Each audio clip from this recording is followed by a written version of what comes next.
Masa jumpa ni, lalu kalau nak operation dapat aku tak boleh makan empat. Tapi dari dulu tadi saya makan.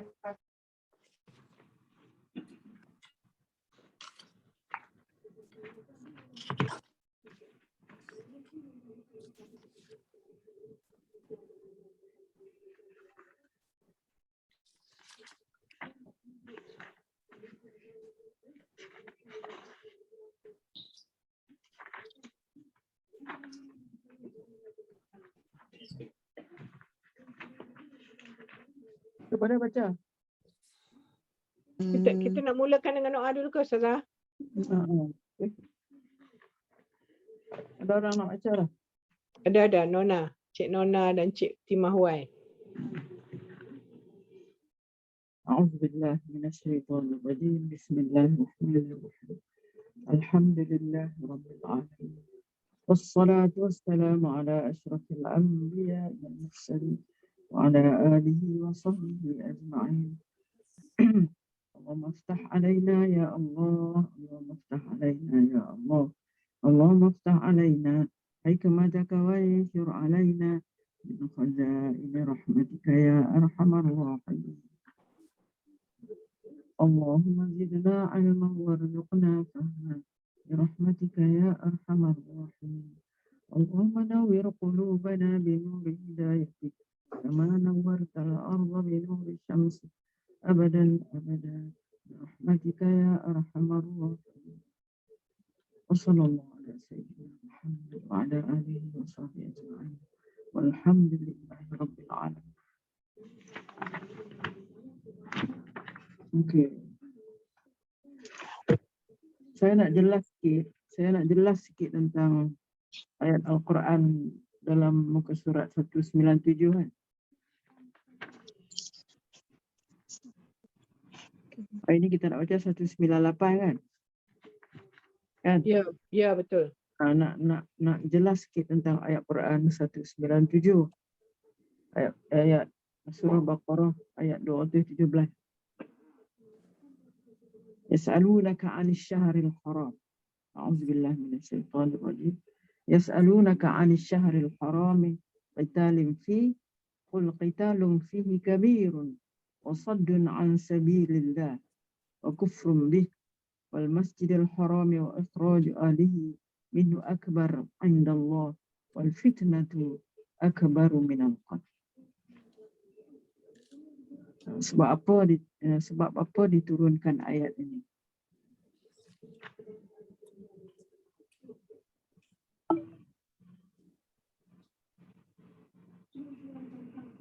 Kita lihat sebelum ni, dia ceritakan tentang apa ni? Tentang untuk nak seperti kata bibit-bibit perang Badar Kubra ni. Dia mula yang kecil-kecil ni dululah. Maksud dia yas'alunaka 'anil syahril haram. Mereka bertanya kepadamu wahai Muhammad mengenai hukum berperang dalam bulan yang dihormati. Pada bulan-bulan yang dihormati itu bulan apa? Bulan haram lah, bulan apa? Bulan haram, 4 bulan. Zulkaidah, Zulhijjah, Muharram, Rajab. Kan. Jadi di sini mereka bertanya kepadamu wahai Muhammad mengenai hukum berperang dalam bulan yang dihormati. Sebab ayat ini diturunkan sebab Rasulullah telah menghantar satu kumpulan kecil. Dipanggil apa ni? Kumpulan ni untuk pergi nak meninjau lah tentang bagaimana keadaan orang Quraisy. Jadi Rasulullah hantar satu kumpulan kecil, dia panggil Sariyah lah. Sebab Rasulullah tak ikut sama di dalam kumpulan tu. Rasulullah hantar hanya sekumpulan pasukan, iaitu kumpulan kecil saja, keluar daripada Madinah yang terdiri daripada 8 orang muhajirin. Rasulullah hantar dalam bulan Jamadil Akhir, tahun kedua Hijrah. Kira-kira 2 bulan sebelum berlaku Perang Badar. Pasukan ni diketuai oleh saudara sepupu Nabi, iaitu anak mak saudara Nabi sebelah bapa dia yang bernama Abdullah bin Jahsh. Abdullah bin Jahsh mengetuai satu kumpulan untuk pergi meninjau tentang keadaan orang Quraisy. Rasulullah telah memberi tugas dengan disiplin ketenteraan lah pada pasukan ini. Tugas itu termasuklah dalam termaktub dalam sebuah surat yang diserahkan kepada Abdullah bin Jahsh. Abdullah bin Jahsh, Rasulullah bagi kepada dia satu surat.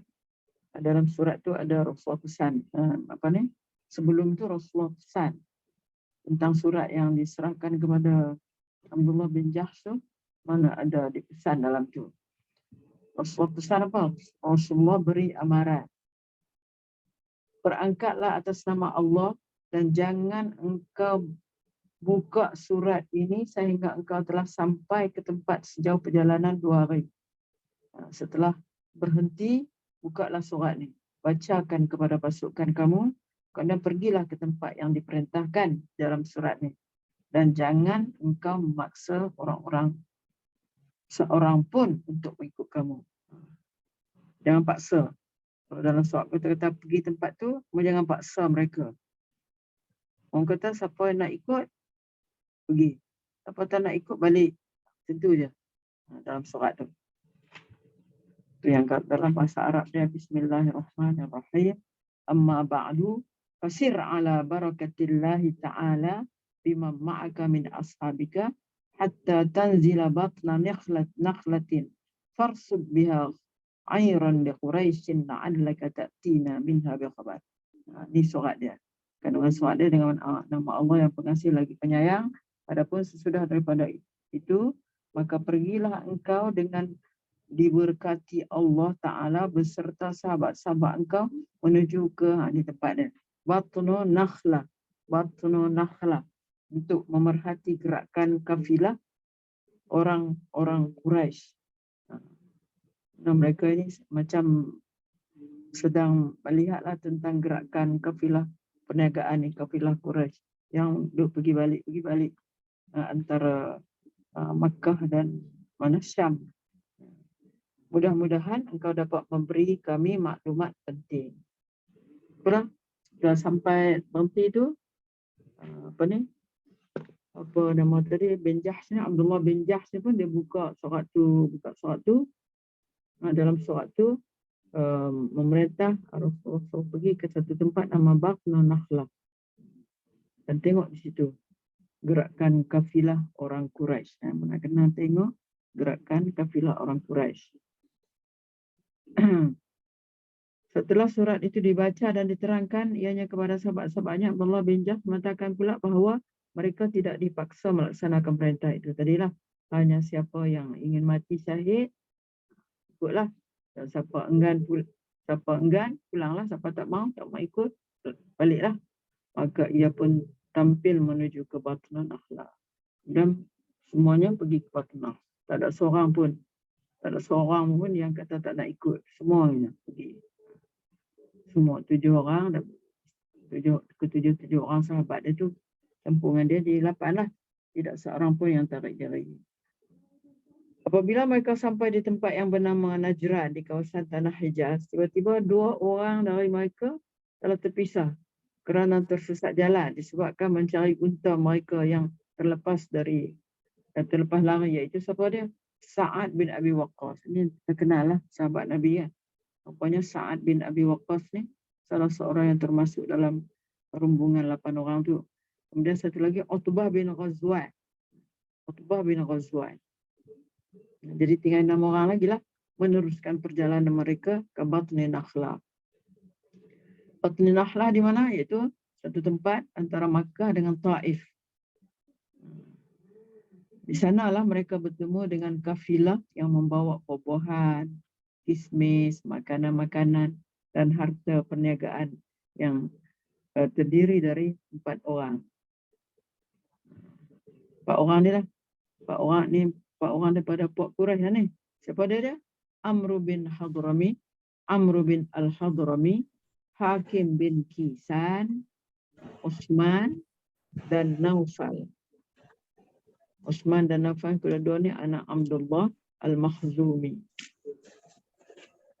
Jadi Abdullah bin Jahsh memerintahkan salah seorang dari pasukan membotakkan kepala sebagai tanda mencari damai. Tak pula membotak kepala. Maknanya tunjuk kata mereka bukan nak bergaduh. Nak cari, nak damai, nak berbaik-baiklah. Bukan nak perang. Dan mereka tentulah akan menjadi kawan. Maka tampillah Ukaisyah bin Muhsan. Ukaisyah bin Muhsan dalam kalangan 8 orang tadi tu. Dengan kepalanya yang botak menghampiri kafilah tersebut. Dan didapati mereka sedikit tidak curiga. Pada masa itulah pasukan Abdullah bin Jahsh bermesyuarat untuk menentukan sama ada boleh memulakan serangan ataupun tidak.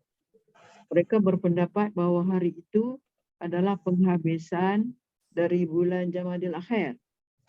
Hari itu hari penghabisan Jamadil Akhir. Kita kata hari 30 ataupun 29. Jika dibiarkan kafilah tersebut hingga masuk ke malam, bermakna mereka telah berada dalam bulan Rajab lah, bulan haram lah. Jadi kalau jadi bulan Rajab, dah jadi bulan haram. Haram pula untuk berperang. Maka sebelum luput masa, eloklah kafilah itu diserang. Jadi mereka ambil keputusan, kita serang adalah kafilah ni. Serang adalah kafilah ni. Supaya waktu ni duduk dalam masa sebelum bulan haram. Jadi dah pakak-pakak tu tiba-tiba ada seorang daripada 8 orang sahabat Nabi ini tadi, nama dia Waqid bin Abdullah As-Sahmi, melepaskan anak panah kenalah kepada Amr bin Al-Hadrami tadi, sebelah Quraisy tadi ni, yang ada dalam kafilah perniagaan tadi ni. Dan lalu mati ni. Waqid bin Abdullah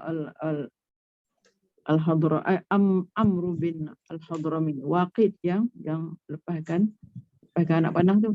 Jadi Amr bin Al-Hadrami mati seketika tu juga. Dia adalah orang musyrik yang pertama dibunuh oleh orang Islam. Kena ambillah nama tu, kena ingat.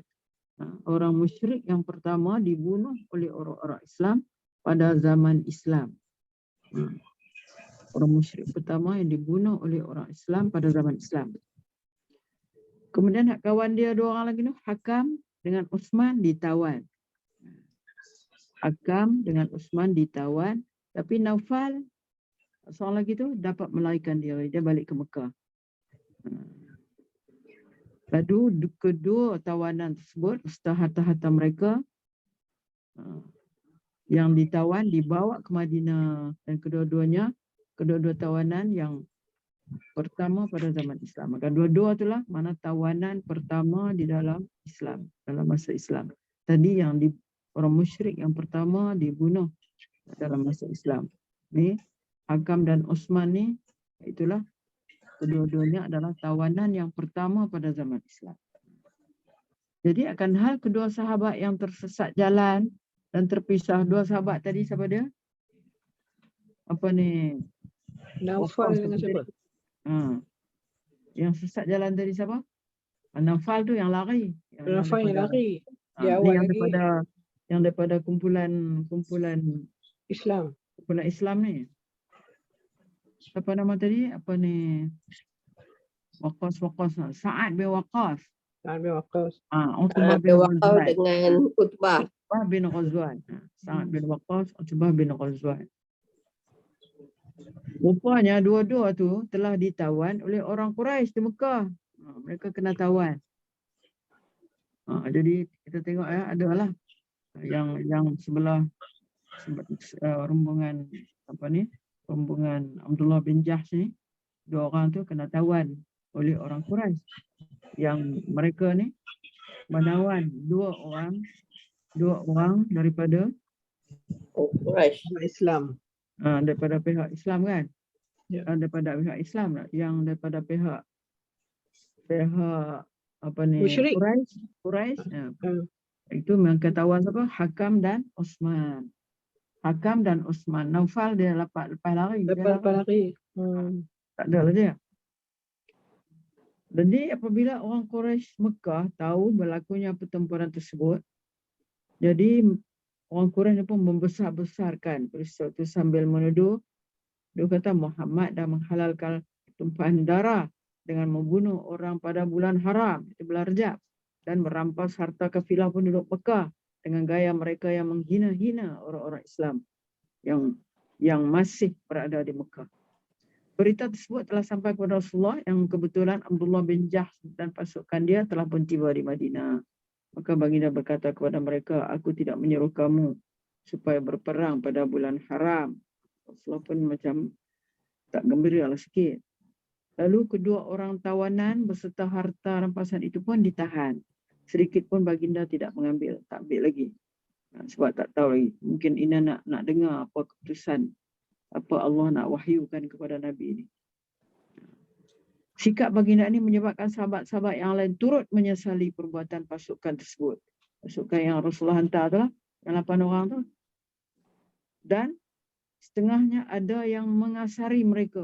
Ada yang marah dengan pasukan ni. Maka berduka cita lah pasukan tersebut. Dan bersangatan sambil mereka menyatakan kepada baginda, ya Rasulullah, kami telah membunuh musuh. Kemudian kami telah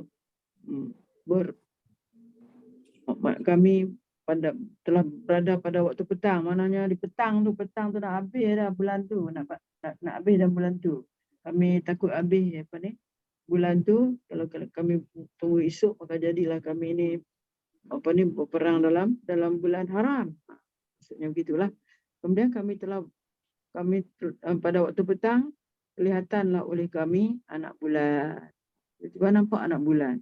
Kami tidak dapat menentukan pada waktu itu adakah kami berada pada bulan Rajab, itu bulan yang diharamkan perang, ataupun berada pada bulan Jamadil Akhir. Kemudian perkara itu telah menjadi heboh diperkatakan oleh orang Islam. Maka pada saat itu, ketika itulah Allah menurunkan ayat ini. Itulah Allah turunkan ayat ini. Manakala Rasulullah menerima wahyu ayat ini, baginda pun merasa lega lah. Merasa lega. Lalu harta tawanan itu diambilnya 1/5 sebahagian. Inilah kali pertama juga. Kalau kita pegang ayat ni kan, maknanya banyak peristiwa dalam ayat ni. Inilah kali pertama peraturan Islam membahagi 1/5 harta rampasan tawanan dan untuk Nabi, dan 1/5 lagi, 4/5 lagi dibahagi-bahagikan kepada anggota pasukan yang berperang. Maka itulah kali pertama. Kemudian datanglah utusan dari orang Quraisy Mekah kepada Nabi. Datang untuk menebus orang yang ditawan oleh orang Islam itu, iaitu pada Hakam dengan Utsman kan. Hakam bin Kisan dan Utsman bin Abdullah Al-Makhzumi. Tapi Rasulullah tak nak terima. Mereka nak tebus, Allah Rasulullah tak nak terima, tak bagi. Dan tidak mahu mengembalikan tawanan itu serta mengancam hendak membunuhnya selagi orang Quraisy Mekah tidak mengembalikan 2 orang sahabatnya yang telah mereka tawan juga, iaitu Sa'ad bin Abi Waqqas dan Utbah bin Ghazwan.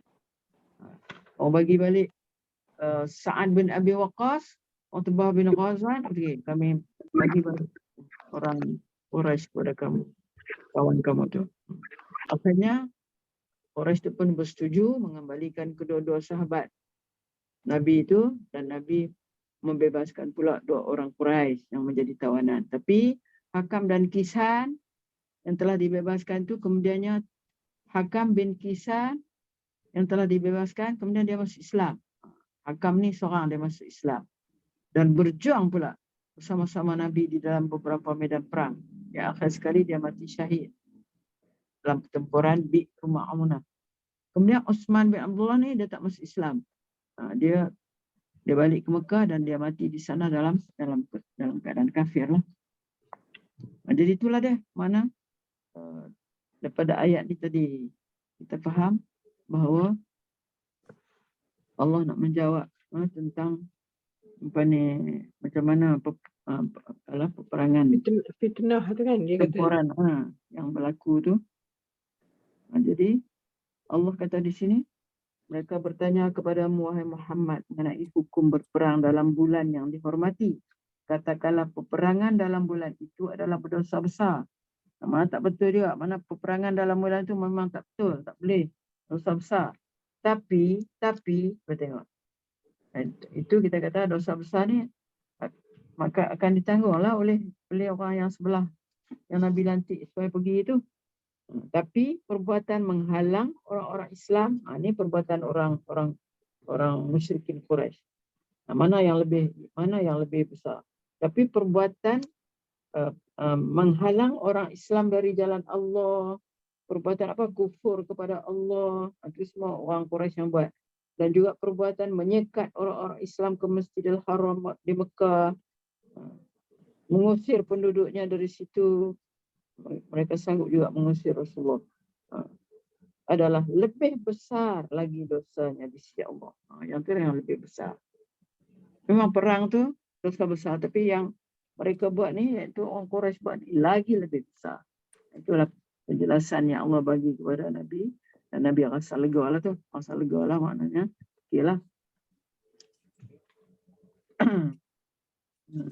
Lebih besar dosanya di sisi Allah. Dan ingatlah, angkara fitnah itu lebih besar dosanya daripada pembunuhan. Angkara fitnah itu lebih besar dosanya daripada pembunuhan semasa berperang dalam bulan yang dihormati. Itulah sebab turun ayat tu. Sebab turun ayat tu. Itu ayat yang dalam surah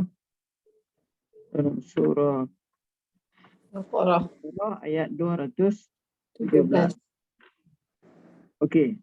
Lepas tu kita nak baca yang ni pula. Jadi kita ni lah sikit tadi kan. Lepas peristiwa itu barulah orang Quraisy sedar bahawa bahaya sebenar datangnya daripada pihak Madinah. Mereka mendapat tahu bahawa Madinah diletakkan dalam keadaan berjaga-jaga serta memerhati dengan dekat kafilah perdagangan mereka. Ketika itu, mereka mendapat maklumat bahawa orang-orang Islam itu telah memperluas dan memanjangkan aktiviti ketenteraan mereka ke satu daerah menjangkau 300 batu serta boleh meletakkannya di bawah kawalan mereka. Perlu diingat bahawa orang-orang Mekah tidak mudah digertak, bahkan mereka terlalu keras kepala untuk menerima hakikat kebangkitan kuasa baru Islam. Mereka berazam, tapi semua itu membawa kepada kejatuhan disebabkan tangan-tangan mereka sendiri dan mempercepatkan kejatuhan mereka dalam perang Badar. Sebaliknya orang-orang Islam di bawah perintah Allah mengarah mereka berperang dalam bulan Sya'ban tahun kedua Hijrah. Bacalah. Mana dia? Cik Timah ada, Cik Nona ada. Cik Timah mula lah kot. Suara. Ya, Nona? Cik. Tadi saya baca dulu, nanti sambung. Okey. Ataupun Cik Timah baca dulu kan? Okey, boleh. Bismillahirrahmanirrahim. Sebaliknya, orang-orang Islam dan di bawah perintah Allah mengarah mereka berperang dalam bulan Sya'ban tahun kedua Hijrah. A'udzubillahi minasyaitonirrajim. Wa qatilu fi sabilillahi allazina yuqatilunakum wa la ta'tadu. Innallaha la yuhibbul mu'tadin. Waqtuluhum haitsu saqiftumuhum wa akhrijuhum min haitsu akhrajukum. Wal fitnatu ashaddu minal qatl. Wala tuqatiluhum indal masjidil harami hatta yuqatilukum fihi. Fa'in qatalukum faqtuluhum. Kadzalika jazaa'ul kafirin. فإن انتهوا فإن الله غفور رحيم وقاتلوهم حتى لا تكون فتنة ويكون الدين لله فإن انتهوا فلا عدوان إلا على الظالمين. Artinya, dan perangilah kerana menegakkan dan mempertahankan agama Allah akan orang-orang yang memerangi kamu, dan janganlah kamu menceroboh, jangan memulakan peperangan. Kerana Allah tidak suka kepada orang yang menceroboh, dan bunuhlah mereka musuh yang memerangi kamu di mana sahaja kamu dapati mereka, dan usirlah mereka dari tempat yang mereka telah usir kamu. Dan ingatlah bahawa angkara fitnah itu lebih besar bahayanya daripada pembunuhan. Dan janganlah kamu memerangi di sekitar Masjidil Haram sehingga mereka memerangi kamu di situ. Oleh itu, kalau mereka memerangi kamu di situ, maka bunuhlah mereka. Demikianlah balasan bagi orang-orang kafir. Kemudian jika mereka berhenti memerangi kamu, maka berhentilah kamu. Kerana sesungguhnya Allah Maha Pengampun lagi Maha Mengasihi.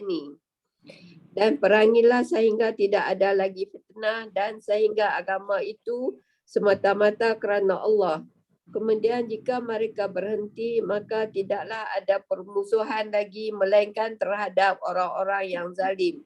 Al-Baqarah ayat 190 sampai 193. Tidak lama selepas itu, Allah menurunkan beberapa ayat cara bagaimana berperang dan menyuruh mereka ke medan perang serta menjelaskan beberapa peraturan yang berkaitan. Auzubillahi minasyaitonirrajim. Nak terangkan ni dulu ayat yang sebelum tu, ayat yang tadi itu. Panjang. Waqatilu fi sabilillahi allazina yuqatilunakum wa la ta'tadu innallaha la yuhibbul mu'tadin. Perangilah olehmu pada jalan Allah akan orang-orang yang memerangi, dan janganlah kamu melanggar. Semuanya Allah tidak suka kepada orang-orang yang melanggar batas.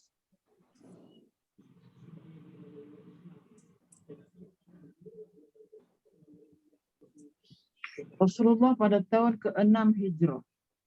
Pada tahun ke-6 Hijrah bersama rombongan yang terdiri daripada orang-orang Muhajirin dan Ansar serta suku Arab yang lain, iaitu seramai 1,400 orang, keluar dari Madinah pada awal bulan Zulkaidah. Itu pun Zulkaidah ya Arab. Salah satu bulan yang dimuliakan. Mereka berpakaian ihram dengan niat mengerjakan umrah dengan maksud ziarah ke Baitullah Al-Haram di Mekah secara aman, bukan secara menyerang. Nabi Rasulullah keluar dengan rombongan dia yang terdiri pada orang Muhajirin, orang Ansar serta suku Arab. Ini dia daripada Madinah ni nak pergi ke Mekah. Nak pergi nak ziarah Baitullah, nak buat umrah. Bukan nak pergi gaduh. Maksudnya gitulah. Hikmah yang tersembunyi di sebalik pekerjaan ini, iaitu apa hikmah dia? Hikmah dia. Mana hikmah tengok Rasulullah, dia keluar dengan 1,400 orang. Ramai kan? Itu dengan orang Muhajirin, orang Ansar dan suku Arab. Mana semualah yang ada di Madinah pada ketika itu. Suku Arab, ramai 1,400 orang keluar dari Madinah pergi ke Baitullahil Haram, nak ziarah. Apa hikmah yang tersembunyi di sebalik rombongan ke Mekah tu? Apa ada hikmahnya? Tentu ada hikmahnya. Hikmah yang tersembunyi di sebalik kerjaan ini, iaitu supaya bangsa Arab yang bukan Islam, orang itulah, mana orang Mekah ni, orang kafir, orang musyrik ni, tahu bahawa Nabi mengajak mereka untuk menunaikan satu kewajipan besar yang diperintahkan oleh Islam, sebagaimana orang Arab dulu juga telah mewajibkan. Ini dititik beratkan kerana orang-orang Quraisy Mekah masih menentang orang-orang Islam dan pada bila-bila masa bersedia nak memerangi mereka. Ada orang Quraisy Mekah ni. Mereka ni menentang orang Islam dan pada bila-bila masa bersedia nak berperang dengan orang Islam. Maka rombongan itu benar-benar merupakan rombongan yang mencintai keamanan. Rombongan tu bukan nak pergi bergaduh. Rombongan tu nak ajak sama-sama nak nak menunjukkan kepada satu kewajipan lah di dalam Islam, iaitu ziarah ke Baitullahil Haram. Dan tidak merupakan angkatan perang. Jadi maknanya merupakan rombongan itu adalah rombongan yang mencintai keamanan, tidak merupakan angkatan perang. Kerana tidak ada bekalan yang disediakan, tak ada pun apa-apa disediakan, senjata ke apa ke tak ada disediakan, tak bawa pun, malah duduk dalam sarung semua senjata mereka, bahkan tidak ada sebilah pun pedang yang terhunus. Tetapi malangnya rombongan ini telah terhalang, kerana orang-orang Quraisy Makkah tidak membenarkan mereka memasuki Makkah, bahkan bersedia akan menentang. Kalau nak masuk juga, mereka jadi perang lah. Dia katakan, mujur lah. Mujur. Dengan kebijaksanaan Nabi SAW, tak terjadi sebarang pertempuran. Bahkan terikat satu perjanjian. Malah terjadi satu perjanjian di antara orang Islam dengan orang-orang Quraisy Makkah, yang dinamakan sebagai apa? Perdamaian Hudaybiyah. Hudaybiyah. Kalau ditanya kepada kita, Sulhul Hudaybiyah itu berlaku bila? Itulah apabila Nabi dengan rombongan dia selama 1,400 orang nak keluar, nak pergi menziarahi Baitullahil Haram di Mekah secara aman, tapi telah dihalang oleh Quraisy, tak bagi masuk, tak bagi buat umrah masa tu, dan Nabi buat perjanjian. Buat perjanjian ni nama dia Sulhul Hudaybiyah, perdamaian Hudaybiyah. Apa kandungan perdamaian itu? Antara kandungan perdamaian Hudaybiyah itu, Sulhul Hudaybiyah itu ialah masing-masing tidak boleh serang menyerang selama 10 tahun. Mana orang yang datang daripada Madinah dan di Mekah, Quraisy, tak boleh ada serang menyerang selama 10 tahun. Dan bila mereka ni boleh pergi, orang Madinah boleh pergi Mekah bila? Itu pada tahun hadapan baru dibenarkan orang-orang Islam masuk ke Mekah selama 3 hari saja. Bagi menziarah Baitullah 3 hari saja. Macam sengaja jadi orang nak bagi. Sengaja lah. Nak menyusahkan. Jadi pada awal bulan Zulkaidah tahun 7 Hijrah, tadi 6 Hijrah, yang masa Sulhul Hudaybiyah tu, kita ingatlah tahun 6 ke 6 Hijrah, mereka tak boleh masuk. Maka pada awal bulan Zulkaidah tahun 7 Hijrah, berangkatlah Nabi SAW dengan angkatan perangnya sebanyak 1,500. Tadi ingat, tadi 1,400 ya, tambah lagi. Berangkat dengan angkatan perang sebanyak 1,500 orang, iaitu rombongan tahun yang lalu juga lah, untuk mengqada ibadat umrah yang telah terhalang dulu. Rombongan tu khawatir kalau orang Quraisy Makkah akan menentang mereka sekali lagi, dan tidak menepati janji. Juga mereka tidak suka berperang pada bulan yang dimuliakan itu dan di tempat yang dimuliakan pula. Maka untuk menghilangkan kekhawatiran mereka, Allah telah menurunkan ayat yang bermaksud, perangilah kamu pada jalan Allah akan orang-orang yang memerangi kamu.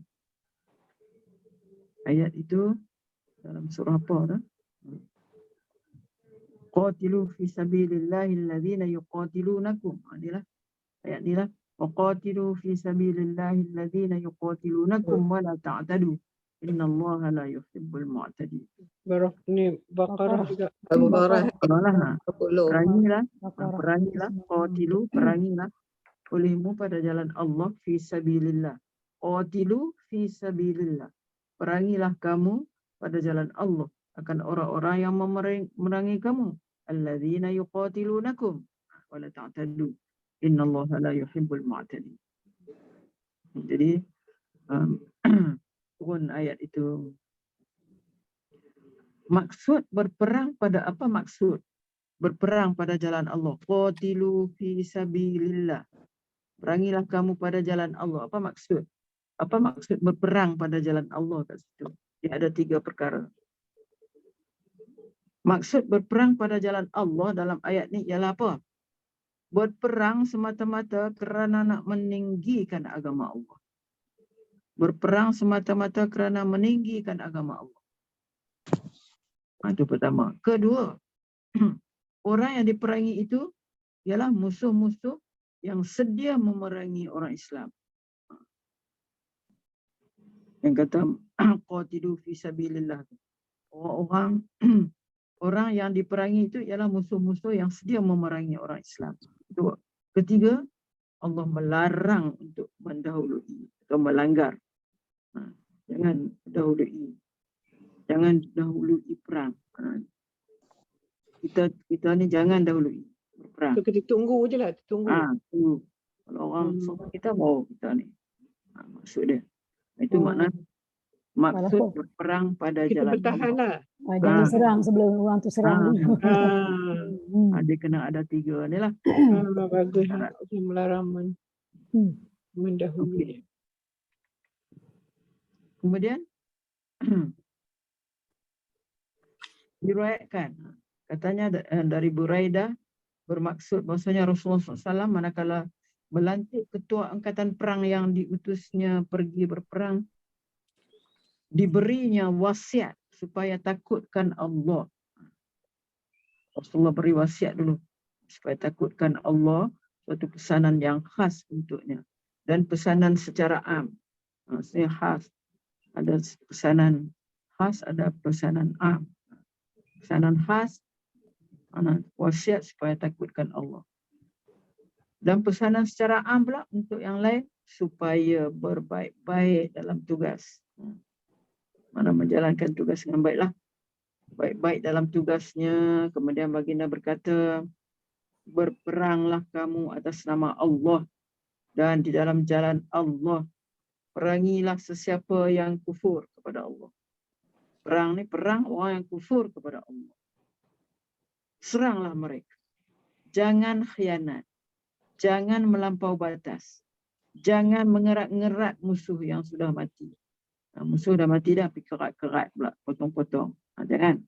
Dan jangan membunuh kanak-kanak. Ini pesanan Rasulullah semasa memulakan peperangan. Dan akhir ayat tadi, wala ta'tadu, jangan melampau. Jangan melanggar. La ta'tadu innallaha la yuhibbul mu'tadin. Karena Allah tidak suka kepada orang yang melanggar batas. Ahli tafsir kata apa? Ayat ni telah dimansuhkan dan digantikan dengan beberapa ayat yang lain. Di antaranya dalam surah Al-Baqarah, dalam ayat yang seterusnya, itu ayat 191. Bunuhlah mereka itu di mana saja kamu bertemu. Ada tak dalam ayat tadi? Ada kan? Dalam Ada. 91. Bunuhlah kamu, bunuhlah mereka itu di mana saja kamu bertemu dan halaulah mereka itu bagaimana mereka menghalau kamu. Fitnah itu lebih berbahaya daripada membunuh. Al-fitnatu asyaddu minal qatl. Dan janganlah kamu perangi mereka di dalam Masjidil Haram sehingga mereka memerangi kamu di sana. Maka sekiranya mereka itu memerangi kamu, perangilah pula mereka. Demikianlah balasan untuk orang yang kafir. Allah menyuruh bunuh orang yang memerangi di mana saja berjumpa, baik di tanah halal maupun di tanah haram. seperti Mekah. Perintah berjihad, berperang pada ayat 190 itu ialah sekiranya musuh yang mulai menyerang dulu. Ada syarat dia tu. Jangan tahu jumpa orang yang pergi bantai je. Maknanya dia orang buat Ha. pasal dululah.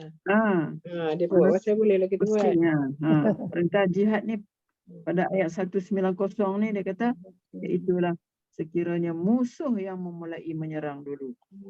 Manakala pada ayat 191 pula suruhan berjihad itu hendaklah dilakukan sama ada musuh sedia melawan ataupun tidak melawan, dan musuh yang terdahulunya menghalau Nabi sallallahu alaihi wasallam dari Makkah hendaklah dihalau pula. Kerti mereka itu adalah merupakan fitnah disebabkan mereka menyekutukan Allah, maka fitnah itu lebih besar bahaya daripada membunuh orang. So ada dua keadaan Ustazah. Dia tadi kan waktu fisabilillah. Kemudian di akhir ayat itu Allah melarang untuk berperang di dalam Masjidil Haram. Wala tuqatiluhum 'indal Masjidil Haram. Tetapi sekiranya musuh melawan, barulah mereka diperangi. Kerana yang demikian itu adalah balasan bagi orang-orang yang kafir. Pada tahun ke-8 Hijrah, kota Mekah telah dapat ditawan oleh Nabi sallallahu alaihi wasallam. Tahun ke-8. Tahun 6 tadi mereka tak jadi nak umrah balik. Tahun ke-7 pergi umrah. Dan tahun ke-8. Tahun ke-8 kota Mekah telah dapat ditawan oleh Nabi SAW dengan angkatan perang yang berjumlah 10,000 orang.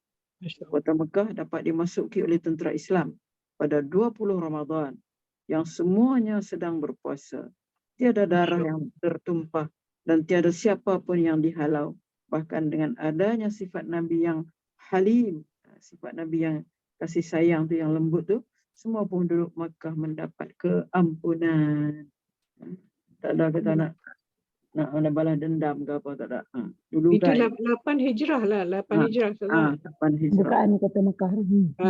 Maknanya 7 Hijrah mereka datang dengan 1,500 orang. Masa tu orang musyrik ni buat kacau lah kan. Patut jangan perang, mereka kacau mulakan perang kan. Lepas tu mana 8 Hijrah ni dia masuk dengan aman lah. Aman Masuk terus dengan tawan. aman. Masuk dengan aman. 10,000. Subhanallah. Ini adalah catatan sejarah Islam bahawa pejuang-pejuang Islam pada zaman Nabi SAW tidak meninggalkan puasa atau meraih supaya dikecualikan walaupun mereka sedang bertugas di medan perang. Maka sangatlah dikesalkan jika ada fatwa yang kononnya merayu mengecualikan puasa yang dianggapnya boleh mematikan tenaga perjuangan. Fa'in ta'au fa'inallah. Jika mereka berhenti, sesungguhnya Allah Maha Pengampun lagi penyayang. Ada lagi ayat dia? Fa'inin tahau tadi dah kan? Last one. Yang last sana. 193. Jika mereka berhenti, sesungguhnya Allah Maha Pengampun lagi Maha Penyayang. Tahau fa'inallah ghafurur rahim. Kemudian waqatiluhum hatta la takuna fitnah. Perangilah mereka sehingga tidak ada fitnah dan agama adalah bagi Allah sahaja. Jika mereka berhenti, maka tidak boleh dianiaya kecuali pada orang-orang yang aniaya. Perangilah orang-orang musyrik itu sehingga tidak ada lagi fitnah, yakni tidak ada lagi penyekutuan terhadap Allah, maka janganlah diterima kecuali mereka mengaku beragama Islam, supaya agama yang sebenar-benarnya merupakan penyembahan terhadap Allah semata-mata, tidak menyembah kepada yang lain. Jika mereka berhenti, tak mau mengadakan perlawanan atau tidak lagi kufur, tidaklah boleh menganiaya mereka kecuali kepada mereka yang berbuat aniaya. Dan orang yang dikatakan aniaya itu ialah yang meletakkan ibadatnya atau penyembahannya bukan pada tempatnya. Mereka yang masih kafir lah. Dintahu fala udwana illa 'alal zalimin. Okeylah. Lepas tu ayat yang ni pula. Ayat sekali ni panjang-panjang. Zazah, sebelum tu Zazah, Kalau kita tengok ayat 191, inilah kita kata bahayanya kalau tak baca habis. Katalah orang Ya. nak guna kan, orang nak guna kan terhadap orang Islam, kata pengganas. Tu ayat 91 memang ganas lah. Ayat 91 kan. Memang. Dia tak baca yang sambung, dia tu kata Ah. suruh bunuh tu. Suruh Hmm. bunuh, suruh usir dia ni. Jadi kalau tak habis bacalah maknanya kan. Kalau orang nak guna boleh ambil. Dia ambil ya potongan ayat. Tu dia Ah, kata dia- dia kata orang Islam ni ganas. Banyak macam tu lah dia tak Ah. dia tak ambil. Itulah. Ya. Ayat 191. Memang ayat tu yang dia memang disuruh bunuh tu. Di mana saja jumpa bunuh. Ada yang kata potong urat laut tu. Ada satu ayat tu tapi tak habis baca, menunjukkan Allah Ta'ala memang suruh bunuh. Ganas lah. Okey, kemudian kita baca ayat tu pula. Tengok ayat ni. Baca teruskan. Tidak lama lepas tu Allah menurunkan. Siapa baca? Saya terus baca ayat lah. Salah. Baca ayat. Auzubillahi minasyaitonirrajim.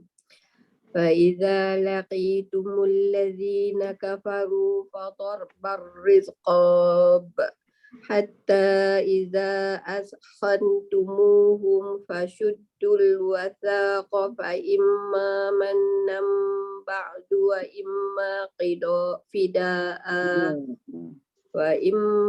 فداء حتى تضع الحرب أوزارها ذلك ولو يشاء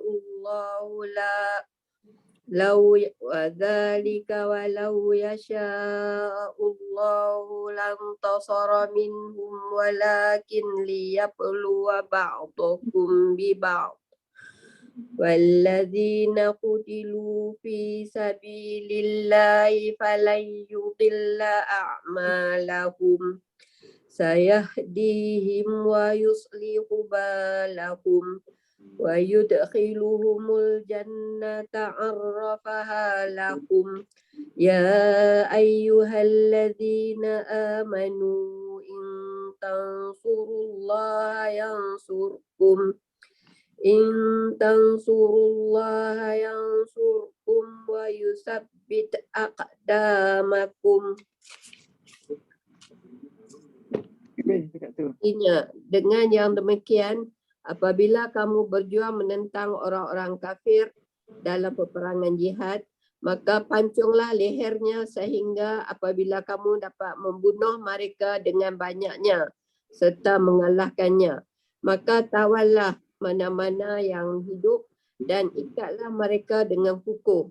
Setelah selesai pertempuran itu, maka terserahlah pada kamu sama ada kamu hendak memberi kebebasan kepada orang-orang tawanan itu dengan tiada sebarang penebusannya atau membebaskan mereka dengan mengambil penebusnya. Bertindaklah demikian terhadap golongan kafir yang menceroboh sehinggalah berakhir perang jihad itu dan lenyaplah sebab-sebab yang menimbulkannya. Demikianlah diperintahkan kamu melakukannya. Dan sekiranya Allah menghendaki, tentulah ia membinasakan mereka dengan tidak payah kamu memeranginya. Tetapi ia perintahkan kamu berbuat demikian kerana hendak menguji kesabaran kamu menentang golongan yang kufur, engkar, yang mencerobohi kamu dan orang-orang yang telah berjuang serta gugur syahid pada jalan Allah mempertahankan agamanya.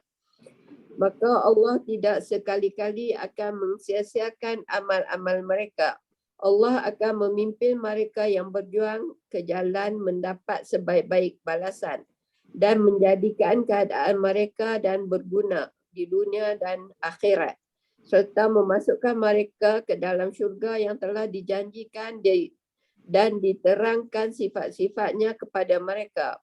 Wahai orang-orang yang beriman, kalau kamu membela agama, Kalau kamu membela agama Allah, nescaya Allah membela kamu untuk mencapai kemenangan dan meneguhkan tapak pendirian. Surah Muhammad ayat 4 hingga 7. Nanti kita tengok sikit tafsirannya. Takut ni tengok ni lah. Ya. وَإِذَا لَقِيتُمُ الَّذِينَ كَفَرُوا فَضَرْبَ الرِّقَابِ. Apabila kamu bertemu dengan orang-orang kafir, bertemu di mana? Janganlah bertemu di jalan. Bertemu di medan Di medan perang. perang. Tak habis. وَإِذَا لَقِيتُمُ الَّذِينَ كَفَرُوا. Maksudnya di sini apabila kamu bertemu dengan orang-orang kafir di medan perang, فَضَرْبَ الرِّقَابِ, pancunglah. Bila kata pancung tu putihlah kepala no. Ya. Putihlah kepala kan. Oi, Betul ya. pancunglah batang leher mereka. Nampak ganas. Sehinggalah apabila kamu telah mengalahkan mereka, maka tawanlah mereka. Ini fadhar barriqab ni. Ini kata, sekiranya dalam medan perang kamu bertemu dengan musuh dari golongan orang kafir dalam medan perang, hendaklah kamu serang mereka dengan memancung leher dengan pedang. Itu suatu cara serangan yang biasanya dapat membunuhnya dengan segera. Dapat Mana tak ada membunuhnya dengan tak menyeksa segera. sangatlah kan. Itu dia ada, iaitu suatu cara serangan yang biasanya dapat membunuhnya dengan segera. Lafaz fadhar barriqab ni lafaz. Wa idza laqaitumul ladzina kafaru fadhar barriqab. Fadhar barriqab tu menggambarkan cara pembunuhan yang paling buruk dengan memisahkan kepala orang dari badannya. Itu kata putih kepala tu. Dan gambaran yang lebih buruk lagi seperti yang disebut pada ayat 12 dalam surah Anfal pada sebut fadribu fawqal a'naq wadribu minhum kulla banan, pukullah di atas tengkuk dan pukullah tiap-tiap jari di antara mereka. Mana jari pun potong. Yang bermakna bukan saja leher musuh itu, malahan sendi-sendi tangan dia juga diputuskan supaya musuh tidak dapat memegang senjata. Tujuan dia. Mana tak boleh buat lagi. Dan tadi supaya dia mati dengan cepat kan, dia tak mati terus. terseksa. Yang ni suruh putus jari pula ni ialah supaya mereka tidak dapat memegang senjata. Kemudian ayat hatta idza asqantumuhum. Hatta idza asqantumuhum fashuddul wasa. Sehinggalah apabila kamu telah mengalahkan mereka, asqantumuhum tu kamu telah mengalahkan mereka, fashuddul wasa, maka tawanlah mereka. Tak dapat mengalahkan mereka. Katalah, maksudnya ginilah, mana perang, banyak dah mati. Maksudnya dah kalah lah, kiranya kalah.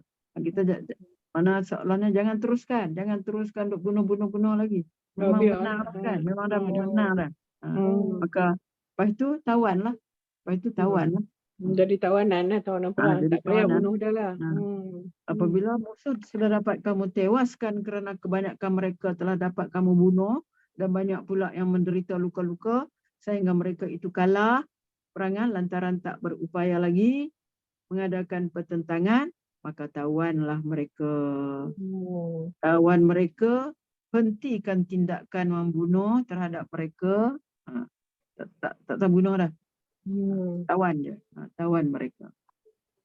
Dan setelah itu boleh kamu lakukan.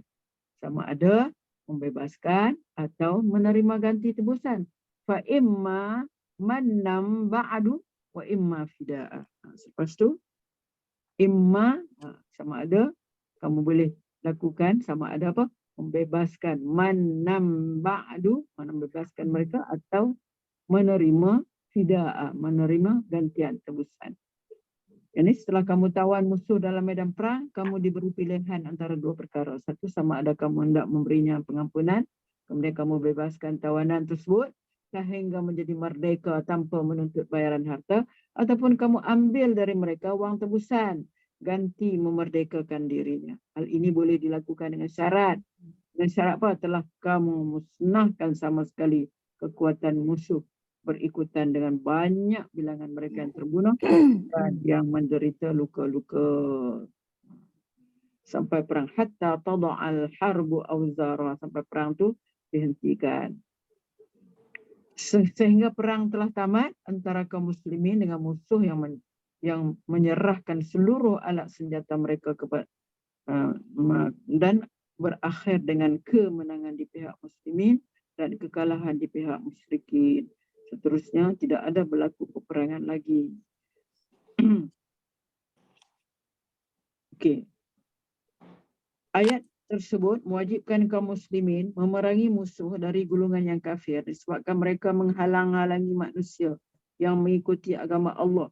Itu jika menemui mereka di medan perang, hendaklah memancung lehernya dengan pedang, kerana itulah satu cara serangan yang dapat membunuhnya dengan segera. Sehinggalah apabila musuh dapat dikalahkan, tawanlah mereka dan hentikan tindakan membunuh terhadap mereka. Kemudian apabila musuh yang ada di dalam medan perang itu dapat ditawan, Allah memberi peluang kepada kamu mukmin untuk memilih sama ada memberikan pengampunan, kemudian tawanan perang itu dibebaskan menjadi merdeka tanpa menuntut bayaran harta, atau mengambil dari mereka wang tebusan sebagai ganti memerdekakan dirinya sampai perang itu dihentikan, yang berakhir dengan kemenangan di pihak kaum mukminin dan kekalahan di pihak kaum musyrikin. Seterusnya tidak ada berlaku peperangan lagi. Okey. Sambung Ustazah. Tidak, Zat. Oh. Jalan. Okey. Saya sebut okey. Zalika walau yasha'. Ada ayat lagi ni, walau yasha'ullah lan tasara minhum walakin liyabluwaka ba'dukum ba'd. Apabila Allah menghendaki, walau yasha'ullah, nescaya Allah membinasakan mereka, tetapi Allah hendak menguji sebahagian kamu dengan sebahagian yang lain. Kalau Allah berkehendak membinasakan kaum musyrikin, nescaya dapat dibinasakannya dengan segera, dengan kudratnya. Tapi mengerahkan kaum muslimin memerangi mereka, tetapi Allah menghendaki dengan memerintahkan kamu berperang untuk menguji kamu sehingga diketahui siapakah sebahagian kamu yang benar-benar berjihad dan sungguh-sungguh bersabar, dan diuji orang mukmin dengan yang kafir dengan yang mukmin, dan berakhir kalau orang mukmin gugur di medan perang akan masuk syurga, dan orang kafir yang mati pula masuk neraka. Hendaknya ini dijadikan pengajaran mengenai peraturan Allah terhadap makhluknya. Orang-orang yang terbunuh dalam perang, walladzina qutilu fi sabilillah falan yudilla a'malahum. Orang-orang yang terbunuh dalam perangan pada jalan Allah, maka Allah tidak sekali-kali akan menyia-nyiakan amalan mereka. Siapa yang mati syahid dalam perang sabilillah, Allah tidak menghapuskan pahala dari amalan mereka, bahkan menggandakan menjadi lebih banyak lagi pahalanya. Allah akan memberi mereka hidayah, sayahdihim. Allah akan memberi hidayah, dan Allah wa yuslihu balahum, Allah menjadikan hal keadaan mereka itu baik. Wa yudkhiluhumul jannah, dan memasukkan mereka ke dalam syurga yang telah Allah perkenalkan kepada mereka. Apa maksud tu? Yang Allah perkenalkan kepada mereka. Yakni orang-orang yang mati syahid dalam perang sabilillah akan Allah mudahkan bagi mereka beramal yang diredai Allah di dunia dan akhirat, dengan memelihara mereka pula dari kesesatan dan menjadikan mereka berkeadaan mengalami hal yang baik-baik sehingga mereka dimasukkan oleh Allah ke dalam syurga, sedangkan di sana pula mereka telah mengenal akan tempat tinggal masing-masing. Jadi Allah menyeru lagi orang-orang beriman, wahai orang-orang beriman, jika kamu menolong agama Allah, nescaya Dia akan menolong kamu dan meneguhkan kedudukan kamu. In tansurullaha yansurkum wa yusabbit aqdamakum. Ini Allah menjanjikan kemenangan kepada kaum mukminin sebagai pembalasan yang baik bagi orang-orang yang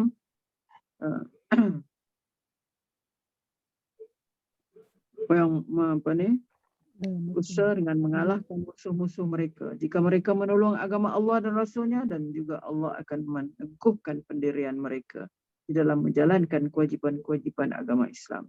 Begitu jugalah akan mengukuhkan kedudukan mereka dalam perjuangan dan berjihad memerangi orang kafir di medan perang agar kalimah Allah la ilaha illallah itu di atas dan kalimat kaum musyrikin jangan kekufuran itu di bawah. Habis kan cakap tu. Wa yusabbit aqdamakum. Okey?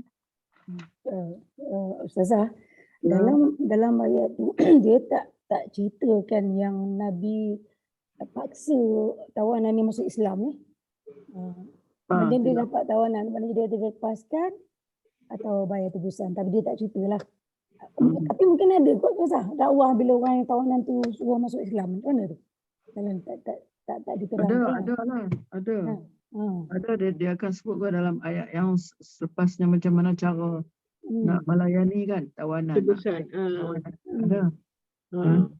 Itu yang pandai membaca, yang pandai menulis pun tu kena ajar orang Islam. Dia tawar dulu, dia tawar masuk Islam atau bayar jizyah.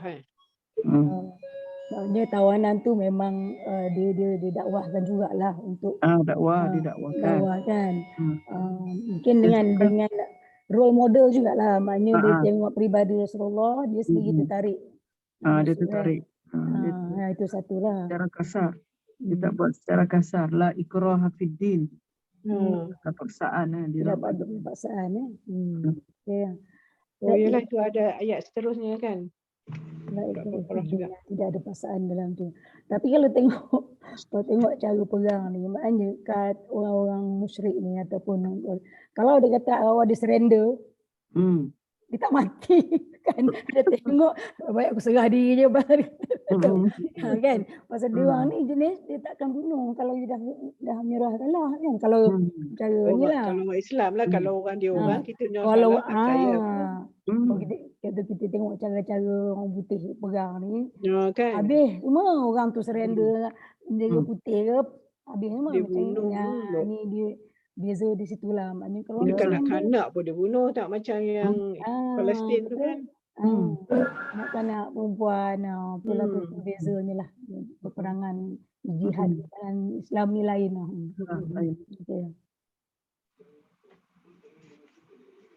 Okey. Tidak berapa lama selepas itu, Allah mula mengutuk orang munafik yang lemah semangat dan penakut. Bismillahirrahmanirrahim. فَإِذَا أُنْزِلَتْ سُورَةٌ مَحْكَمَةٌ وَذَكِرَ فِيهَا الْقِتَالَ. Muhkamatun. Baris depan. Muhkamat. Muhkamatun. Cik cakap mahkamah. Mahkamah. Astaghfirullah. فَإِذَا أُنْزِلَتْ سُورَةٌ مُحْكَمَةٌ وَذُكِرَ فِيهَا الْقِتَالُ رَأَيْتَ الَّذِينَ فِي قُلُوبِهِم مَّرَضٌ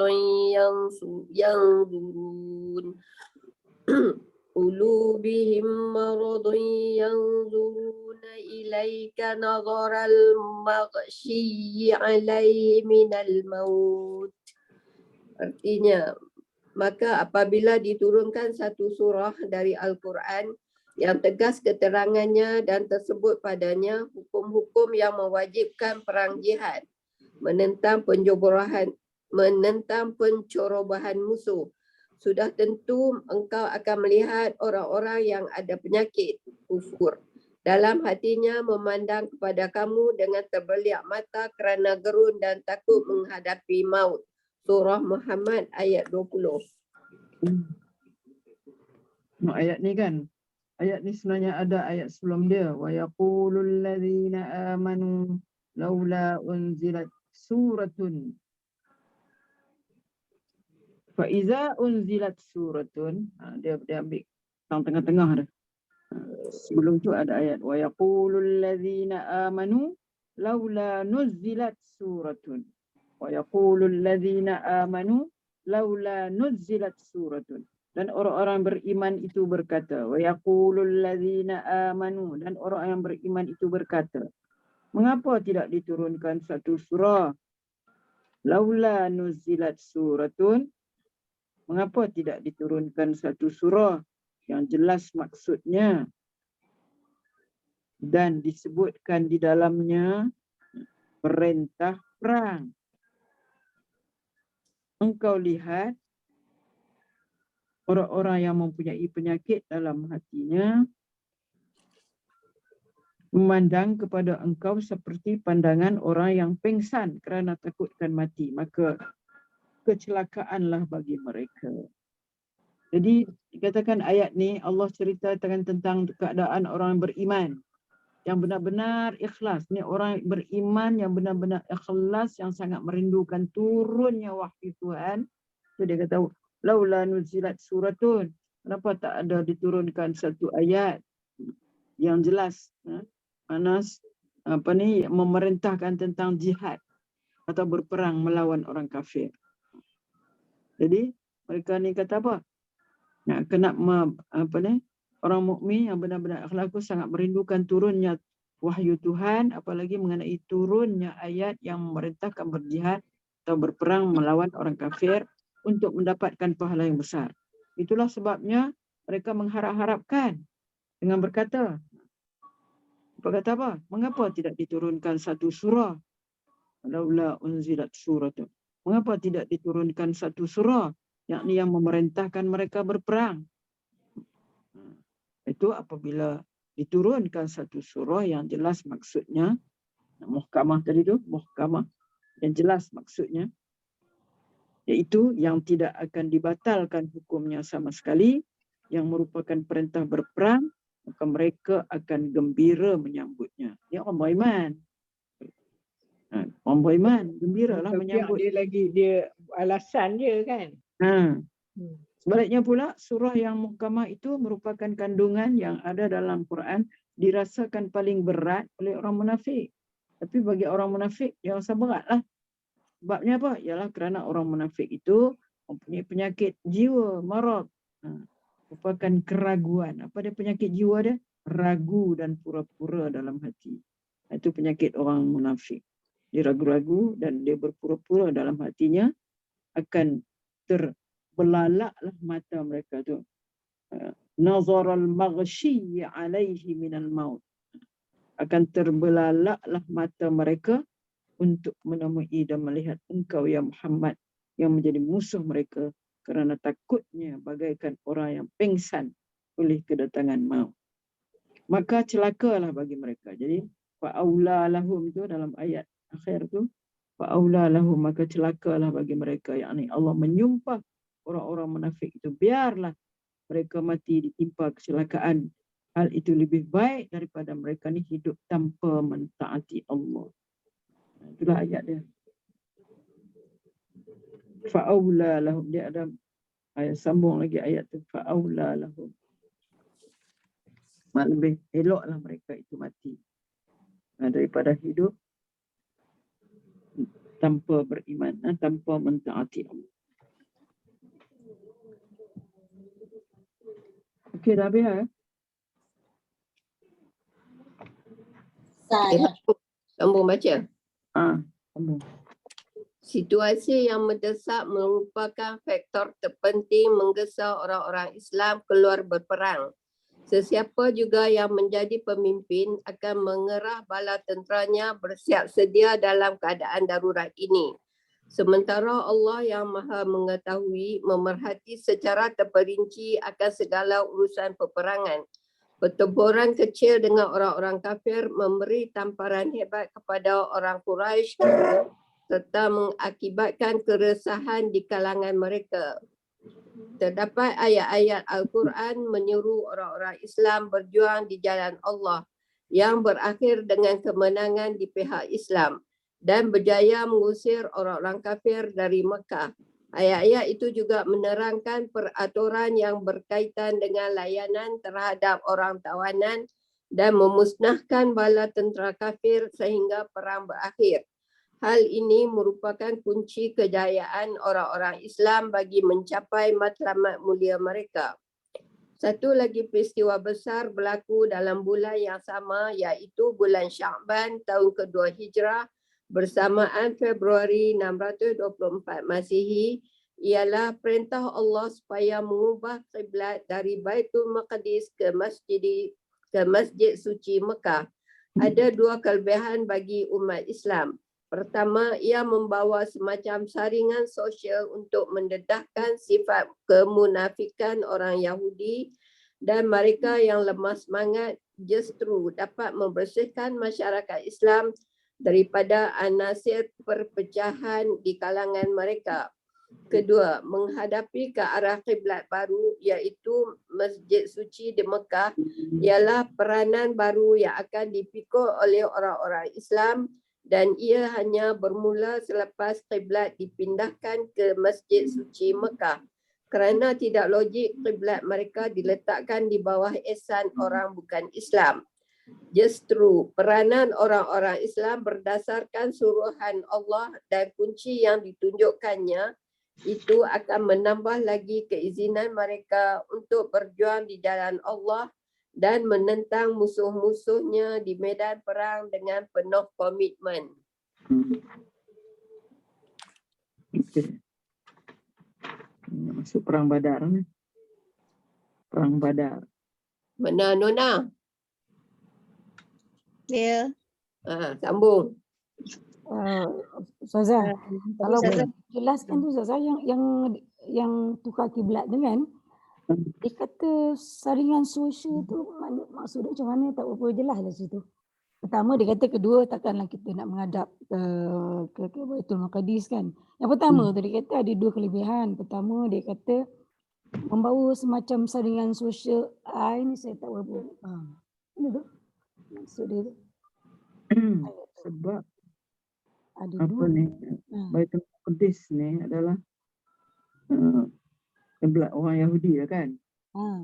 Mereka ni suka lah kalau berkekalan berkiblat ke Baitul Maqdis. Jadi sedangkan Nabi, kalau kita baca di dalam Al-Quran, Nabi mengharap-harapkan sangat sekiranya kiblat ini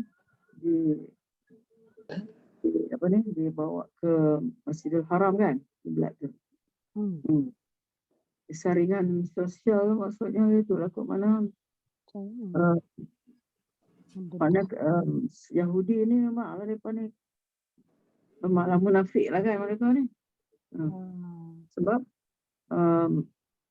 mereka suka kiblat tu di Baitul Maqdis, terus di Baitul Maqdis. Di samping itu mereka tak suka lah kalau kiblat itu diarahkan ke Masjidil Haram. Sebab kalau Masjidil Haram tu kita kata Islam lah kan, mana orang Islam, masyarakat Islam lah. Jadi masyarakat Islam lah di sana. Mereka kan duk mengejek Nabi, dia kata ikut juga ikut juga kami punya kiblat. Saya saringan maksudnya filter kan, saringan. Saringan dalam cerita tu waktu dia tukar kiblat ke Masjidil Haram tu, dalam kalangan orang Islam sendiri ada juga yang tidak mengikut Rasulullah kan. Tak ikut masa semayang tu kan dia dia tak mau ikut kan. Jadi dari situ kita buat saringan sosial lah. Kita tahulah dalam golongan Islam sendiri pun sebenarnya ada munafik. Pada pandangan saya lah. Kalau tidak, kalau dia tetap di Baitul Maqdis, okey, kita ingatkan semua menyokong Rasulullah dalam orang Islam tu. Kan semua menyokong, okey, semua kata kiblat terus kepada Baitul Maqdis. So kita anggap okey, orangnya orang semua Islam. Tapi bila Allah kata tukar ke Baitul Masjidil Haram, dalam golongan orang Islam tu sendiri ada yang tidak mengikut Rasulullah. Jadi dari situ terjadilah saringan sosial. Saringan dalam masyarakat Islam kita dapat filterkan yang mana betul-betul Islam, yang mana yang main-main munafik. Ataupun itu mungkin ada satu poin juga, ataupun kita jangan mengagungkan Yahudi.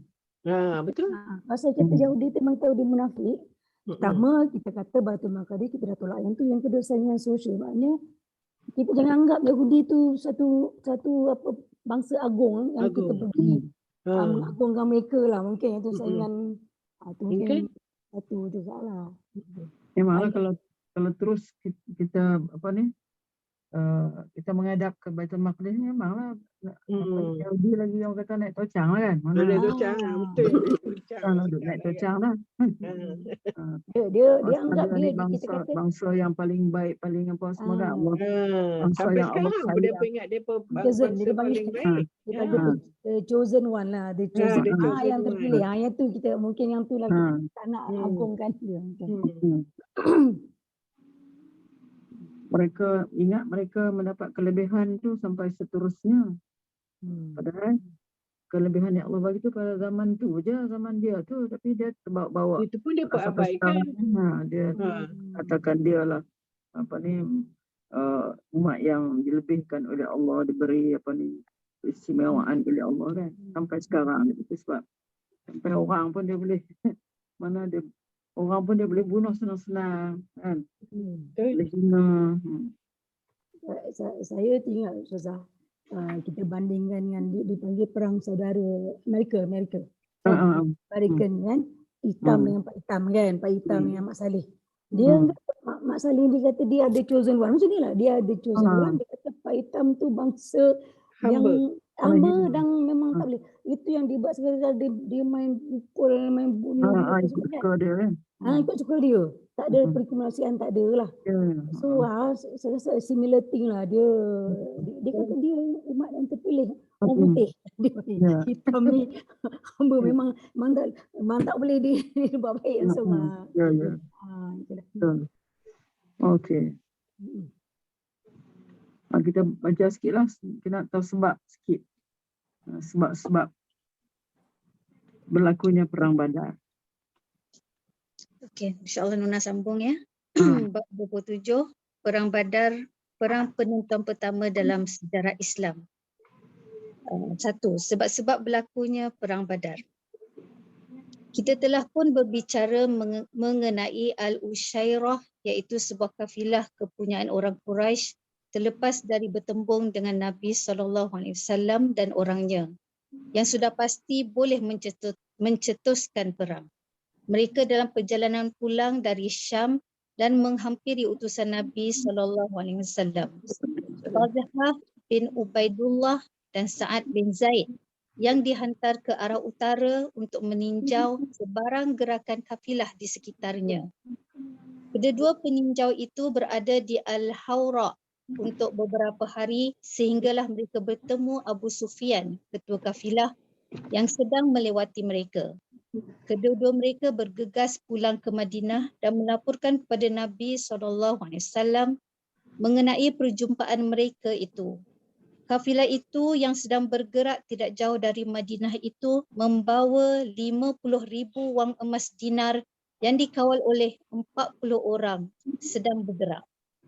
Pasti ia merupakan sasaran menarik tentera Islam yang bakal melakukan serangan ekonomi, politik dan ketenteraan yang akan menggegar seluruh struktur orang-orang kafir di Mekah.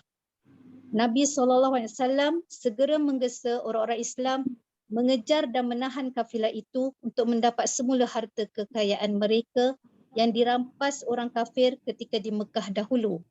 Baginda tidak pula memberi arahan secara khusus kepada mereka, cuma memberi kebebasan bertindak atau tidak kerana memikirkan bahawa kafilah itu kecil dan menjalankan tugas yang disuruh.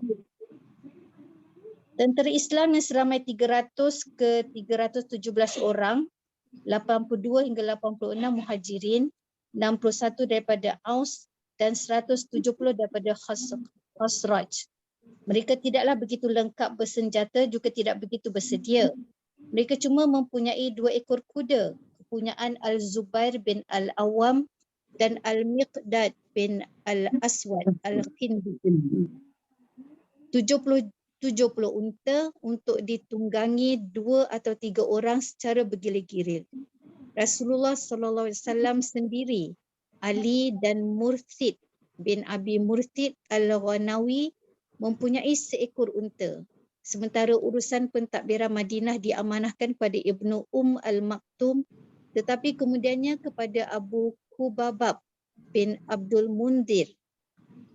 Kepimpinan perang secara am terletak di bahu Mus'ab bin Umar Al-Quraishi Al-Abdari dan panji-panji biasa ialah putih. Tentera sekecil ini dibahagi kepada dua pasukan.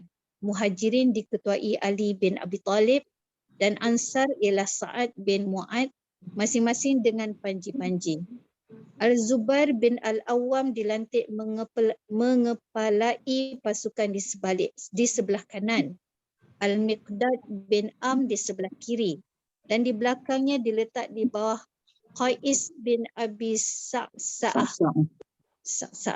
Dan sudah tentu ketua turus angkatan perang ialah Nabi SAW. Nabi SAW mengetuai tentera dan bergerak ke sepanjang jalan menuju ke Mekah. Kemudian belok ke kiri ke arah Badar dan apabila tiba di Al-Safra, baginda mengirim 2 orang peninjau untuk memerhati pergerakan unta-unta Quraisy. Sebaliknya Abu Sufyan yang sentiasa bersedia dan menyedari bahawa laluan yang diikutinya itu amat berbahaya. Dia juga ingin tahu pergerakan Nabi SAW dan orangnya menyampaikan maklumat mengenai tentera Islam yang sedang merancang serang hendap ke atas kafilahnya. Untuk menjamin keselamatannya, dia mengupah Damdam bin Amr al-Ghifari untuk meminta bantuan daripada orang Quraisy. Utusan itu menunggang dengan laju dan tiba di Mekah dalam keadaan seperti orang gila. Dia terjatuh daripada untanya, lalu berdiri di hadapan Kaabah, lantas memotong hidung dan telinga unta. Kemudian mengalih pelana ke bawah sambil mengoyak bajunya daripada depan ke belakang dan menjerit, "Oi Quraisy, dagangan kamu berada dengan Abu Sufyan. Kafilah kamu sedang dipintas Muhammad sallallahu alaihi wasallam dan sahabat-sahabatnya. Aku tak dapat nak cakap apa yang akan berlaku ke atas mereka. Tolong, tolong." Keadaan menjadi kelang kabut secara spontan dan berita itu mengejutkan orang Quraisy. Lantas segera tersedar bahawa kebanggaan mereka telah tercalar apabila orang-orang Islam memintas kafilah Al-Hadrami. Secepat kilat mereka mengumpul kekuatan dan tak ada seorang pun tertinggal di belakang kecuali Abu Lahab yang mewakilkan dirinya kepada seorang yang pernah berhutang dengannya. Mereka juga mengerah beberapa puak Arab agar menentang Nabi SAW. Seluruh suku kaum Quraisy memberi izin kecuali Banu Adi. Tidak lama kemudian, sepasukan tentera seramai 1,300 orang termasuk 100 pasukan berkuda dan 600 askar perisai dengan jumlah unta yang banyak dapat dikumpul. Riuh rendah kedengaran bala tentera bergerak untuk menentang orang Islam. Berbagai bekalan makanan. Mereka menyembelih unta berselang-seli 10 dan 9 ekor dalam sehari. Bagaimanapun mereka bimbangkan Banu Bakar kerana permusuhan lama yang tertanam di dalam hati dan ada kemungkinan musuh lama menyerang dari belakang. Dalam keadaan gawat itu, tiba-tiba iblis muncul menyamar sebagai Suraqa bin Malik bin Ju'sham al-Mudlaji, ketua Bani Kinama, lalu berkata, "Aku jamin bahawa tiada sebarang bahaya akan berlaku di belakang." Mereka bertindak membakar dengan penuh keberangan, didorong oleh nafsu dahsyat untuk menutup bela dan menghapus apa sahaja yang membahayakan laluan kafilah mereka. A'udzubillahi minasyaitonirrajim. Wa ri'a'an nasi wa yasudduna an sabilillah. Artinya, menunjuk-nunjuk yakni kekuatan mereka kepada orang ramai kerana hendak meminta dipuji, serta mereka pula menghalang manusia dari jalan Allah. Surah Al-Anfal ayat 47. Ustazah, cukup Teruskan. Terus. Okey. Dan sabda Nabi SAW, "Ya Allah, semua ini ialah keangkuhan dan kesombongan. Mereka datang menentang Allah serta pesuruhnya secara terbuka." Mereka bergerak laju ke arah utara menuju Badar. Semasa dalam perjalanan mereka mendapat maklumat baru daripada Abu Sufyan yang menyuruh mereka pulang kerana kafilah telah dapat melepaskan diri daripada tentera Islam. Abu Sufyan secara kebetulan apabila mendapat tahu niat orang Islam, lalu dia melarikan kafilahnya daripada laluan utama dan bergerak ke arah Laut Merah. Dengan muslihat ini, dia berjaya mengelak serangan hendak Madinah dan melepasi jauh daripada mereka. Tentera Mekah menampakkan keinginan untuk pulang apabila mendapat maklumat daripada Abu Sufyan. Bagaimanapun, Abu Jahal dengan sombong dan bongkak mendesak agar maju terus ke Badar serta tinggal di sana selama 3 malam untuk bersukaria. Kini mereka mahu menghukum orang Islam dan menghalang mereka daripada memintas kafilah-kafilah itu serta menunjukkan kepada orang-orang Arab bahawa Quraisy masih kuat dan berkuasa di daerah itu. Meskipun Abu Jahal mengugut dan mendesak Banu Zahrah yang bertindak atas nasihat Al-Akhnas bin Shuraik berpecah daripada kumpulan itu dan pulang ke Mekah. Mulai saat itu, Al-Akhnas kekal sebagai penjaga kebun kurma untuk Banu Zahrah dan bekerja dengan membuta tuli dalam semua hal yang berkaitan. Banu Hashim juga ingin keluar daripada kumpulan itu, tetapi dengan ugutan Abu Jahal menyebabkan dia membatalkan sahaja keinginan itu. Tentera Quraisy selebihnya kini berjumlah 1,000 orang dan mendekati Badar serta berkhemah di luar kawasan berpasir bernama Al-Udwat Al-Quswa. Sementara itu, pasukan perisik Madinah melaporkan pada Nabi SAW bahawa pertumpahan darah dengan tentera Mekah tidak dapat dielakkan.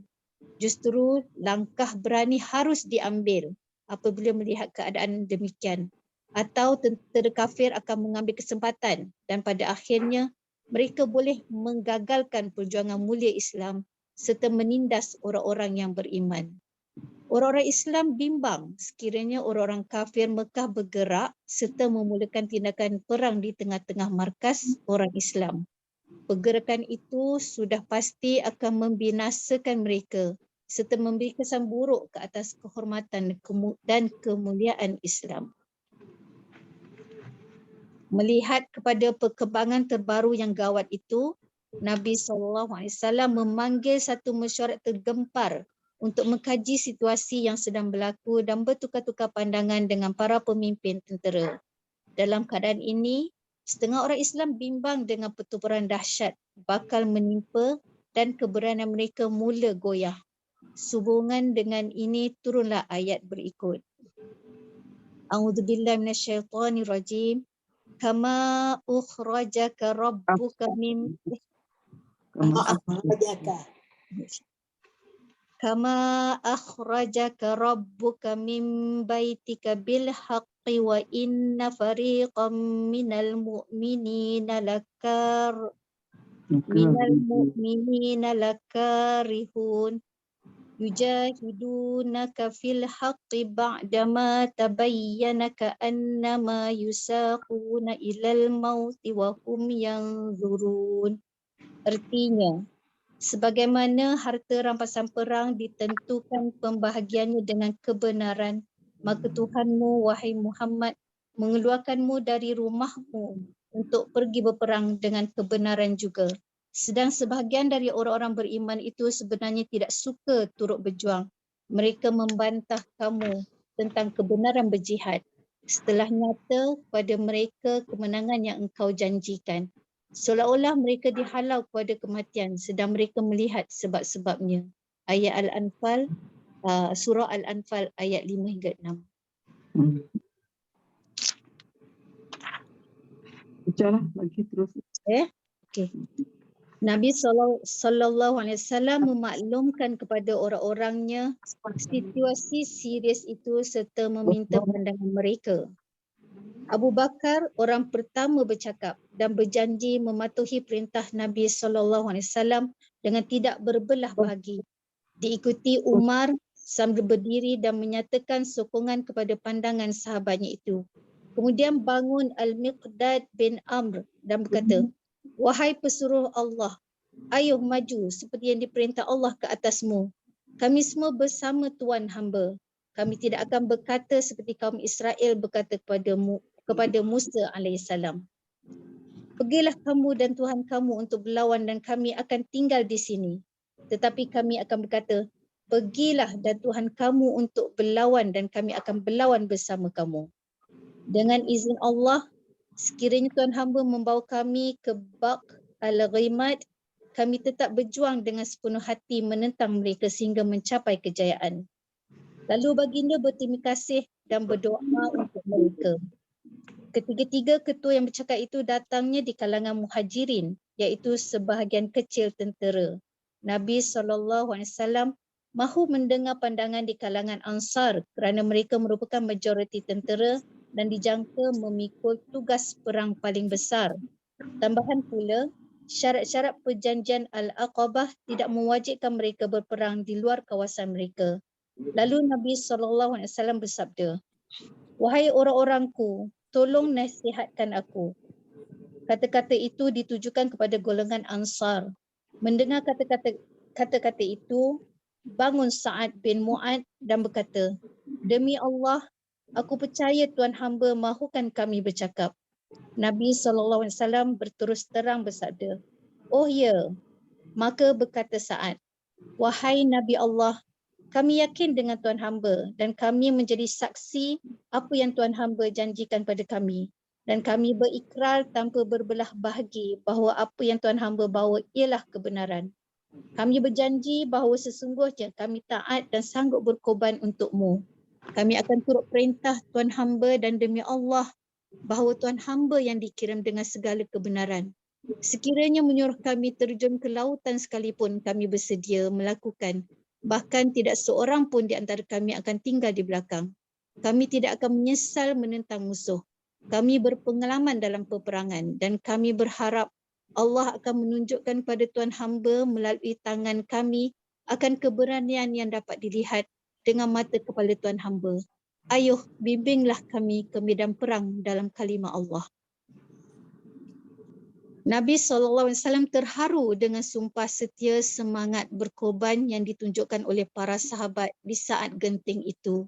Kemudian baginda bersabda, "Mari kita mara dan beri sorakan kerana Allah telah berjanji kepadaku salah satu di antara dua, yakni jalan yang menguntungkan melalui rampasan perang atau berjuang pada jalan Allah menentang orang kafir. Dan dengan izin Allah sekarang aku ternampak seolah-olah musuh kita bergelimpangan lemah." Tidak jauh dari sekitar Badar, Nabi SAW dan Abu Bakar menjalani operasi meninjau dan mereka dapat mengesan perkemahan Quraisy. Mereka bertemu dengan orang Badui tua di sekitar tempat itu dan berjaya memujuknya untuk mendapat maklumat tepat tentang kedudukan tentera orang kafir. Pada petang hari yang sama, baginda menghantar 3 orang pemimpin muhajirin, Ali bin Abi Talib, Al-Zubair bin Al-Awwam dan Sa'ad bin Abi Waqqas, untuk memastikan berita pergerakan musuh. Mereka ternampak 2 orang mengangkut air untuk tentera Mekah. Apabila disoali siasat, mereka mengaku bahawa mereka hanyalah tukang angkut air. Tetapi jawapan itu tidak meyakinkan orang Islam. Lalu dipukul kedua-dua budak itu dengan teruk dengan tujuan untuk mendapat jawapan walaupun bukan benar dan secara tidak langsung tentang muatan syarat kafilah yang penuh dengan barangan berharga. Kedua-dua budak itu masih berbohong, namun mereka dilepaskan. Nabi SAW marah pada orang-orangnya. Sabda baginda, "Kerana bercakap benar kamu pukul mereka dan apabila berbohong kamu lepaskan mereka." Lalu baginda berbual dengan budak-budak itu dan dalam perbualan singkat baginda dapat tahu banyak tentang musuh, bilangan tentera, lokasi tepat serta nama-nama sebahagian daripada ketua-ketua mereka. Kemudian baginda berpaling kepada orang Islam seraya bersabda, "Dengar sini, Quraisy telah mengirim kepada kita 2 nyawa paling berharga." Pada malam itu hujan turun di kedua-dua tempat. Bagi orang kafir, hujan menghalang kemajuan gerakan ketenteraan mereka selanjutnya. Sebaliknya bagi orang Islam, ia merupakan rahmat.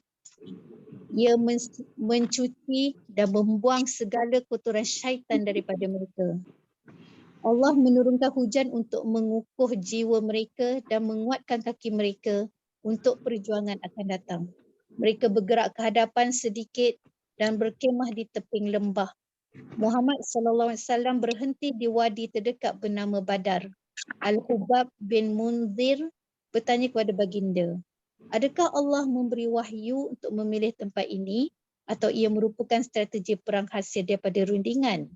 Jawab Nabi SAW, ia adalah strategi dan rundingan. Ujar Al-Hubab, tempat ini kurang baik. Lebih baik kita berkemah dekat dengan wadi dan kita buat empangan atau tapungan penuh dengan air. Kemudian kita binasakan telaga-telaga lain dan dengan begitu mereka tidak akan mendapat air. Nabi SAW bersetuju dengan cadangan itu dan mengarah untuk melaksanakannya pada tengah malam itu juga.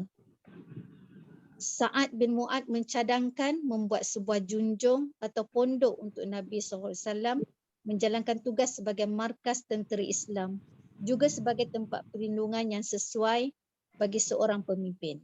Sa'ad mula menunjukkan kewajaran cadangannya itu dan berkata bahawa sekiranya berjaya, maka segala-galanya akan memuaskan. Kalau tewas, Nabi SAW tidak akan mudarat, bahkan baginda boleh pulang ke Madinah di mana ramai orang yang menyayanginya dan akan membantunya apabila Nabi dalam kesusahan. Justru baginda dapat melaksanakan tugasnya semula dan akan meneruskan perjuangan ke jalan Allah seterusnya. Sekumpulan kecil pengawal dipilih di kalangan Ansar yang diketuai Sa'ad bin Mu'ad dengan tugas khas melindungi Nabi SAW di markasnya. Nabi SAW menghabiskan masanya pada malam sebelum pertempuran dengan bersolat dan berdoa. Tentera Islam yang keletihan kerana perjalanan jauh dapat tidur nyenyak secukupnya dan ini menandakan anugerah Allah agar fikiran mereka tidak terganggu. Terus ke Nak dah. Asar kan? Asal dah, dah. Ustazah nak pergi ambil cucu. Dah ansar Ustazah. Dah ambil cucu. Ambil cucu. Tak apa, kita sambung minggu depan lah. Sambung. Sedih dengar anak cerita dia. Pengakuan dia Ustaz tadi tu kan. Macam mana kesetiaan pengikut dia, Masya Allah. Dia masuk dalam laut pun masuk. Okey lah. Kita lah. Kita doa sikit lah, biasalah. Doa. Apa ni? Pak ringkas. Asmaul Oh, doa ringkas. Subhanakallah. Subhana. Apa? Allah. Subhanakallah bihamdi. Bukan Allah Akbar. Ya kan? Asyhadu an la ilaha illa anta wa astaghfiruka wa atubu ilaik. Subhanakallahumma wa bihamdika asyhadu an la ilaha illa anta astaghfiruka wa atubu ilaik. Bismillahirrahmanirrahim. Al-'asr innal insana lafi khusr illa alladhina amanu wa 'amilus shalihat wa tawasaw bil haqq wa tawasaw bis sabr. Sambung minggu depan. Allah tentang ayat-ayat Quran tu saya akan tengok balik lah. Saya tengok ayat Quran tu setakat yang saya baca tadi je. InsyaAllah yang kita akan tengok lagi ayat Quran yang menceritakan tentang apa yang berlaku semasa perang Badar. Dia bawa mai bagi ngantuk. Itu cerita tadi kan. Masa mengantuk. Nak bagi rehat. Kan. Okey, kita berhenti 208 208. InsyaAllah. InsyaAllah. Terima kasih Ustazah. Okey. Ustazah. Ustazah. Okey.